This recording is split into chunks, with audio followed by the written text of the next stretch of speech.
Hello friends, मैं मनोज कुमार आपका स्वागत करता हूं स्मार्ट स्टडी विद एम के पर। फ्रेंड्स, आज की वीडियो में लेके आया हूं मैं आपके लिए उत्तर प्रदेश दरोगा भर्ती जो 2020 की आने वाली है, उसके लिए 15 बहुविकल्पीय सामान्य ज्ञान के महत्वपूर्ण प्रश्न। बहुत ही महत्वपूर्ण प्रश्न है ये, ठीक है। तो देख लेते हैं हम। प्रश्न नंबर हमारा 1 है, भारत के केंद्र राज्य वित्तीय संबंध किसकी संस्तुति से होते हैं, ठीक है। तो ऑप्शन देख लेते हैं। ऑप्शन नंबर ए हमारा भारतीय संविधान की, बी योजना आयोग की, सी वित्त आयोग की और डी राष्ट्रीय विकास परिषद की। ये सी की जगह डी की जगह सी हो गया तो डी समझिएगा आप, ठीक है। तो उत्तर हो जाएगा हमारा वित्त आयोग की, ठीक है, वित्त आयोग की। नंबर 2 प्रश्न देख लेते हैं। विवाह विच्छेद और गोद लेना संविधान की 7वीं सूची में निम्नलिखित के अंतर्गत सम्मिलित किया गया है। तो ऑप्शन ए हमारा सूची 1 केंद्र सूची, बी सूची 2 राज्य सूची, सी है हमारा सूची 3 समवर्ती सूची और डी किसी में नहीं।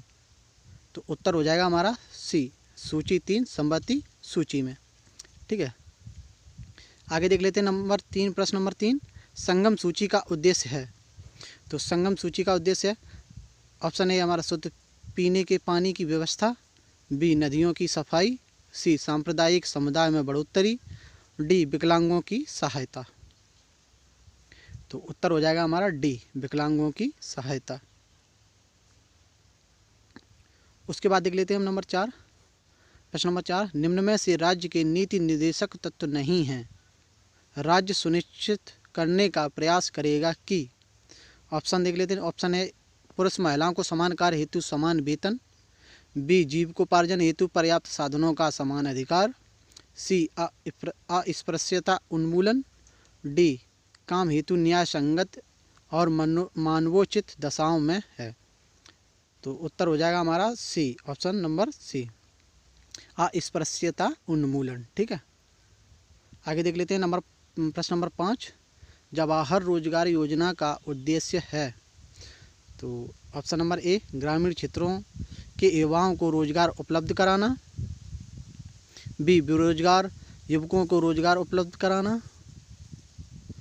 सी ग्रामीण सामाजिक और आर्थिक ढांचे को सुदृढ़ बनाना, डी उपरोक्त सभी। तो उत्तर हो जाएगा हमारा डी उपरोक्त सभी। जवाहर रोजगार योजना का उद्देश्य ये सभी, ठीक है। प्रश्न नंबर 6, भारत में गरीबी को परिभाषित किया गया है। तो ऑप्शन नंबर ए लोगों के जीवन स्तर से, बी परिवार की आय से, सी कैलोरी प्रति से और डी परिवार के सदस्यों की संख्या से। तो उत्तर हो जाएगा सी कैलोरी प्रति से। फ्रेंड्स, ये क्वेश्चन बहुत ही इंपॉर्टेंट है। ये क्वेश्चन अक्सर आपको एग्जाम में देखने को मिल जाता है, ठीक है, ये आता रहता है, ठीक है। इसमें स्टूडेंट को थोड़ी कन्फ्यूजन हो जाती है क्योंकि वो भारत में गरीबी को परिभाषित किया गया, तो इस क्वेश्चन को ज़्यादातर क्या करता है परिवार की आय से लगाता है, क्योंकि आय गरीबी मतलब आय से रिलेटेड होती है नॉर्मली। तो स्टूडेंट क्या करता है कि कैलोरी प्रति से ना लगाकर हमारा परिवार की आय से लगा देता है, तो ये क्वेश्चन गलत हो जाता है, ठीक है। लेकिन आज के बाद ध्यान रखिएगा कि कैलोरी प्रति से गरीबी को परिभाषित किया जाता है हमारे भारत में, ठीक है। देख लेते हैं नंबर 7 प्रश्न नंबर 7, राष्ट्रीय सामाजिक सहायता प्रोग्राम उद्देश्य है।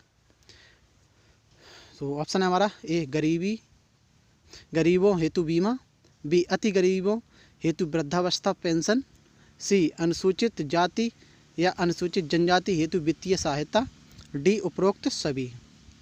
तो उत्तर हो जाएगा हमारा बी अति गरीबों हेतु वृद्धावस्था पेंशन, ठीक है।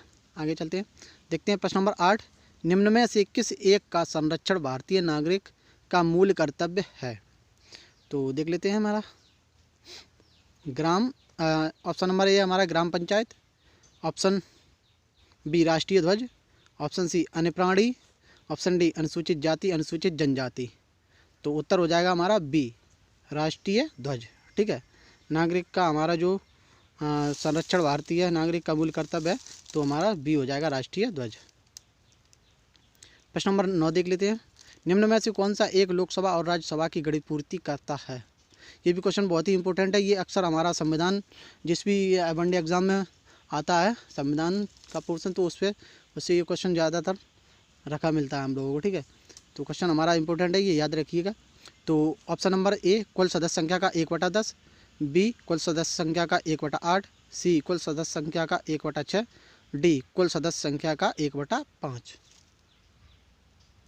तो उत्तर हो जाएगा हमारा ए कुल सदस्य संख्या का 1/10, ठीक है। राज्यसभा और लोकसभा का जो हमारा गणपूर्ति कोरम होता है तो वो कितना होता है 1/10, ठीक है। प्रश्न नंबर 10 देख लेते हैं। दामोदर सहायक नदी है, दामोदर सहायक नदी है हुगली की, गंगा की, पद्मा की या स्वर्णरेखा की। तो उत्तर हो जाएगा हमारा हुगली की। हुगली की दामोदर जो नदी है हमारी सहायक है, ठीक है। प्रश्न नंबर 11, यदि भारतीय संघ में एक नए राज्य का सृजन किया जाना है तो संविधान की किस अनुसूची का संशोधन करना आवश्यक है, ठीक है। तो क्वेश्चन क्या बोल रहा है कि अगर कोई नया राज्य अगर बनता है तो संविधान की किस अनुसूची का संशोधन करना आवश्यक है, ठीक है। तो देख लेते हैं। नंबर ए ऑप्शन 5वीं अनुसूची का, ऑप्शन बी 3री अनुसूची का, ऑप्शन बी ये सी होगा, यहाँ पे बी हो गया है गलती से थोड़ा, ठीक है। तो प्रथम अनुसूची का और डी 2री अनुसूची का। तो उत्तर हो जाएगा हमारा यानी कि सी जो प्रथम अनुसूची का, ठीक है। इतना याद रखिएगा अब प्रथम अनुसूची का, ठीक है। राज्य से संबंधी कुछ भी जो काम होता है ना हमारा राज्य से संबंधित, यानी कि राज्य जो हमारा नया राज्य सृजन होता है तो वो हमारा प्रथम अनुसूची में होता है, ठीक है। प्रश्न नंबर 12 देख लेते हैं। कार्डामम पहाड़ियाँ जिन राज्यों की सीमाओं पर स्थित हैं वह हैं। तो ऑप्शन ए कर्नाटक एवं तमिलनाडु, ऑप्शन बी कर्नाटक एवं केरल, ऑप्शन सी केरल एवं तमिलनाडु, ऑप्शन डी तमिलनाडु एवं आंध्र प्रदेश। तो उत्तर हो जाएगा ऑप्शन नंबर सी केरल एवं तमिलनाडु, ठीक है। अब प्रश्न नंबर 13 देख लेते हैं। प्रश्न नंबर 13 क्या है, निम्नलिखित में से कौन सा कथन सही नहीं है। अभी हमें इसमें बताना है कि कौन सा कथन सही नहीं है, ठीक है। तो देख लेते हैं। नंबर ए घाना में कोको की खेती लोकप्रिय है। नंबर बी ऑप्शन कहवा ब्राज़ील की एक महत्वपूर्ण बागानी फसल है। नंबर सी गन्ना मलेशिया की एक प्रमुख बागानी फसल है। नंबर डी श्रीलंका चाय के लिए प्रसिद्ध है। तो उत्तर हो जाएगा हमारा सी गन्ना मलेशिया की एक प्रमुख बागानी फसल है। ये क्या है कथन हमारा गलत है, ठीक है। गन्ना मलेशिया के लिए प्रसिद्ध नहीं है, ठीक है। यानी कि मलेशिया हमारा गन्ना के लिए प्रसिद्ध नहीं है। और बाकी के 3 हैं ये सभी हमारे सही ऑप्शन है, ठीक है। घाना में कोको की खेती लोकप्रिय है, कहवा ब्राज़ील की महत्वपूर्ण बागानी फसल है, ये तो सभी जानते ही होंगे, ठीक है। और श्रीलंका भी चाय के लिए प्रसिद्ध है, ठीक है। तो ऐसे हमारा उत्तर हो जाएगा सी गन्ना मलेशिया की प्रमुख बागानी फसल है, ये गलत है, ठीक है। प्रश्न नंबर 14 देख लेते हैं। निम्नलिखित नदी घाटी परियोजनाओं में से किस एक का लाभ एक से अधिक राज्यों को प्राप्त होता है। तो क्या है हमारा ऑप्शन नंबर ए हीराकुंड परियोजना, ऑप्शन बी चंबल घाटी परियोजना, ऑप्शन सी मयूर रथी परियोजना, ऑप्शन डी शरावती परियोजना। तो उत्तर हो जाएगा हमारा बी चंबल घाटी परियोजना, ठीक है।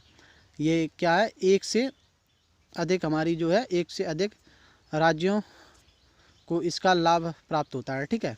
चंबल घाटी परियोजना है वो हमारी एक से अधिक राज्यों को लाभ प्राप्त होता है, ठीक है। मध्य प्रदेश, उत्तर प्रदेश और राजस्थान, ये ठीक है।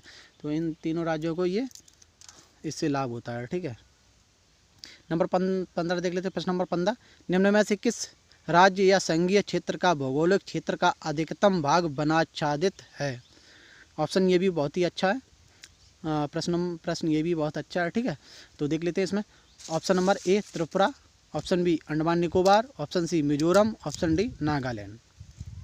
तो उत्तर हो जाएगा हमारा सी मिजोरम, ठीक है। उत्तर हो जाएगा हमारा सी मिजोरम। तो चलिए फ्रेंड्स आज की वीडियो में इतना ही। अगर वीडियो हेल्पफुल लगी हो तो लाइक शेयर कमेंट ज़रूर करें और चैनल को सब्सक्राइब करके बेल आइकन को प्रेस कर लें ताकि हर वीडियो आप तक पहुंचती रहे, ठीक है फ्रेंड। तो चलिए फ्रेंड्स मिलते हैं नेक्स्ट वीडियो में, तब तक के लिए जय हिंद जय भारत।